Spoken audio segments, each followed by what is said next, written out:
Assalamualaikum warahmatullahi wabarakatuh. Pada kajian kali ini kita akan membahas tentang mitos Auj bin Unuk yang kisahnya patut dipertanyakan kesyahiannya. Dikarenakan kisah Auj bin Unuk hanyalah mitos belaka, karena menurut ulama dan hadis, kisah Auj bin Unuk banyak bertentangan. Tak perlu pakai lama, yuk kita simak videonya berikut ini.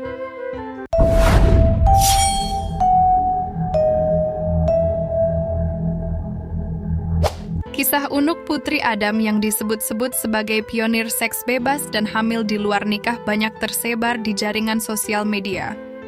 Unuk dikisahkan punya anak haram yang amat kontroversial. Bagaimana tidak, selain bertubuh mega raksasa, sang putra hidup ribuan tahun, yakni sampai pada era Nabi Musa alaihi salam. Tak sedikit ahli tafsir yang menyatakan bahwa kisah putra Unuk yang bernama Auj adalah kisah dusta. Cerita ngawur yang tidak ada asalnya, sanggah Ibnu Katsir dalam kitabnya yang berjudul Al-Bidayah wal Nihayah. Kisah Unuk memang menarik dan mirip dongeng, banyak keanehan-keanehan, dan ulama tafsir perlu mengkritisi kisah ini karena dianggap sudah bertentangan dengan Al-Quran dan Sunnah Nabi. Mari kita tengok kisah yang kontroversial itu. Jumlah putra dan putri pasangan Nabi Adam dan Siti Hawa lumayan banyak. Konon Siti Hawa hamil sebanyak 120 kali, dan setiap kehamilan melahirkan anak kembar dua, laki dan perempuan.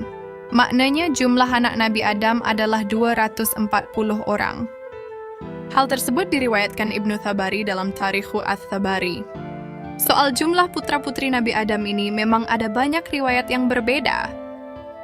Imam Ibnu Jarir dalam kitab tarikhnya yang diriwayatkan dari beberapa perawi menyebutkan bahwa putra-putri Hawa dengan Adam tidak sebanyak itu. Hawa melahirkan 40 anak dari 20 kelahiran.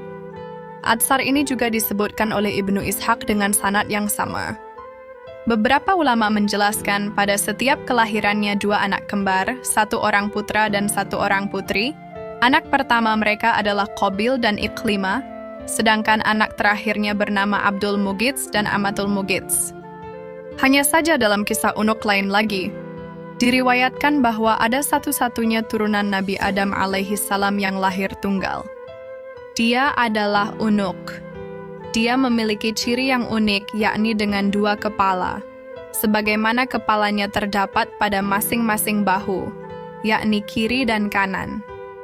Kemudian ciri berikutnya memiliki 20 jari tangan, yakni telapak tangan masing-masing 10 jari. Memiliki kuku yang panjang dan bengkok. Diriwayatkan, Hawa dengan jiwa keibuannya tetap merawat Unuk hingga si anak dewasa. Terjadilah peristiwa pembunuhan pertama di bumi, yakni Qabil membunuh Habil. Atas peristiwa tersebut, Qabil meninggalkan gunung dan menempati lembah. Maka terpisahlah kedua kelompok anak Adam dengan balada yang berbeda. Kelompok yang beriman bersama Adam dan Hawa menempati puncak gunung, sementara Qabil dan keturunannya menempati lembah. Hawa memperlakukan anaknya sama, merawatnya agar menjadi manusia beriman dan bertakwa kepada Allah. Itu menjadi ciri keturunannya yang mendiami puncak, sementara yang senang melanggar perintah Allah menempati lembah. Saat berangkat dewasa, Unuk bergabung dengan Qabil. Ini terjadi setelah Nabi Adam wafat. Beberapa sejarawan menyebutkan bahwa sebelum meninggal dunia, Adam merasakan hidup bersama anak, cucu, cicit, dan seterusnya hingga berjumlah 40.000 orang. Nah, ketika Nabi Adam wafat, seluruh keturunan Adam menangis selama 7 hari 7 malam karena duka. Melihat hal tersebut, maka setan menggoda mereka. Setan merayu anak-anak Adam yang ada di lembah, sebab perangai anak Adam di lembah tersebut mudah tergoda oleh setan. Iblis menawarkan untuk menghibur mereka dengan musik. Maka dari sinilah bermula musik berupa seruling, dan suara suling tersebut terdengar sangat jauh, hingga ke puncak. Mereka yang sedang berduka tiba-tiba menjadi heran dengan suara yang aneh tersebut, mendayu-dayu dan sesekali dengan suara yang menyayat jiwa mereka. Mereka yang ada di gunung terperanjat, namun mereka tetap bisa mengontrol diri, kecuali Unuk binti Adam. Dengan hati bergejolak, ia meninggalkan puncak dan menuju lembah bergabung bersama Qabil dan saudaranya yang lain, menikmati musik dan tarian. Di lembah, Unuk berjumpa dengan banyak lelaki. Dan Unuk pun kecanduan seks bebas. Banyak lelaki menggaulinya. Setiap bertemu laki-laki dia melakukan hubungan intim. Tanpa disadari, dia pun hamil tanpa tahu siapa ayah dari anak yang ia kandung. Sejatinya, Unuk tidaklah cantik. Bahkan bisa dibilang buruk rupa sehingga mustahil ada lelaki suka padanya. Namun, Unuk punya ilmu sihir yang membuat lelaki terpedaya. Ia bisa menaklukkan tiap lelaki yang dikehendakinya. Unuk akhirnya melahirkan anak lelaki bernama Wajh alias Auj alias Wajh atau sebut saja Auj bin Unuk. Nasabnya ibu karena tidak mereka ketahui siapa ayahnya.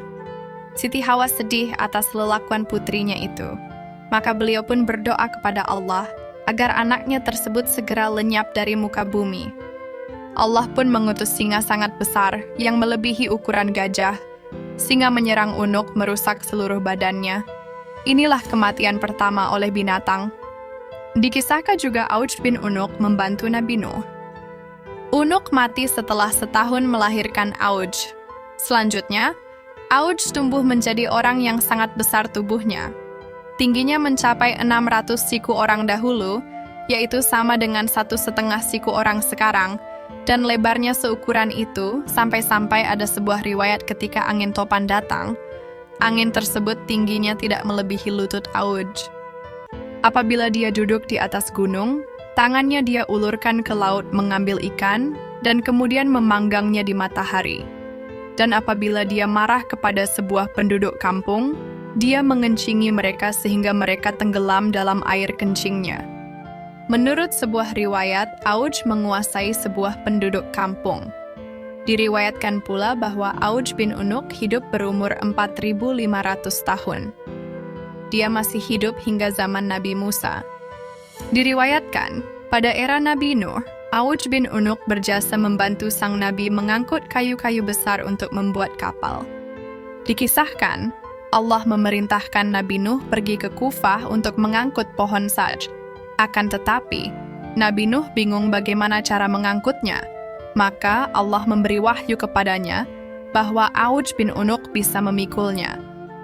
Setelah Allah memberi wahyu kepada Nabi Nuh bahwa yang mampu memikul kayu itu adalah Auj dari Kufah ke Tanah Hira, suatu perkampungan dekat dengan Baghdad, maka Nabi Nuh mendatangi Auj dan memintanya memikulkan kayu tersebut untuknya. Auj berkata, "Aku tidak akan memikulnya kecuali engkau mengenyangkanku dengan roti." Kebetulan pada waktu itu Nabi Nuh membawa 3 roti dari kacang. Dia memberikan selembar roti itu kepada Auj dan berkata, "Makanlah roti itu." Melihat itu, Auj pun tertawa dan berkata, "Seandainya roti ini sebesar gunung itu, ia tidak akan membuatku kenyang, apalagi roti ini hanya selembar." Mendengar ucapan Auj, Nabi Nuh memotong selembar roti itu dan memberikan kepadanya dan berkata, "Bacalah Bismillahirrahmanirrahim, kemudian makan potongan roti ini." Auj pun memakannya, dan kemudian dia diberi lembaran roti yang kedua. Lembaran roti yang kedua baru setengah, Auj telah kenyang dan tidak sanggup memakan apapun. Setelah memakan roti itu, Auj membawa semua kayu tersebut dari Kufah menuju Hirah dalam sekali pemberangkatan. Tatkala Nabi Nuh merampungkan membuat bahtera dan banjir mulai datang, Auj memohon kepada Nabi Nuh agar ia diberi tempat dalam bahtera tersebut. Akan tetapi Nabi Nuh menolak keinginannya itu. Saat banjir melanda seluruh dunia, tinggi air tidak mencapai lutut Auj bin Unuk. Auj pun hidup hingga masa Nabi Musa. Auj membenci Musa dan ingin membunuhnya. Dia menghampiri tentara Musa untuk mengetahui jumlah mereka. Dia mendapatkan mereka hanya kumpulan orang dalam 1 farsakh.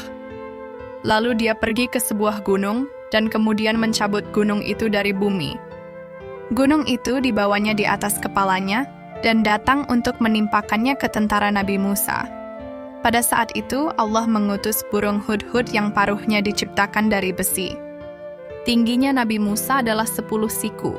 Jadi, pukulannya ke betis Auj pun tidak sampai. Akan tetapi, setelah Musa memukulnya, Auj tersungkur dan kemudian meninggal serta terlempar di lapangan kosong seperti gunung yang besar. Diriwayatkan bahwa di negeri Tatar atau Tartares ada sungai yang bernama Athtai. Di sana terdapat jembatan lengkung yang besar. Konon, jembatan tersebut berasal dari tulang Auj bin Unuk dan merupakan salah satu dari keajaiban dunia. Sekian kajian dari kami tentang mitos Auj bin Unuk, karena sebenarnya kisah Auj bin Unuk menurut para ulama dan Quran, serta hadis yang syahih banyak bertentangan. Wallahu alam bisyawab.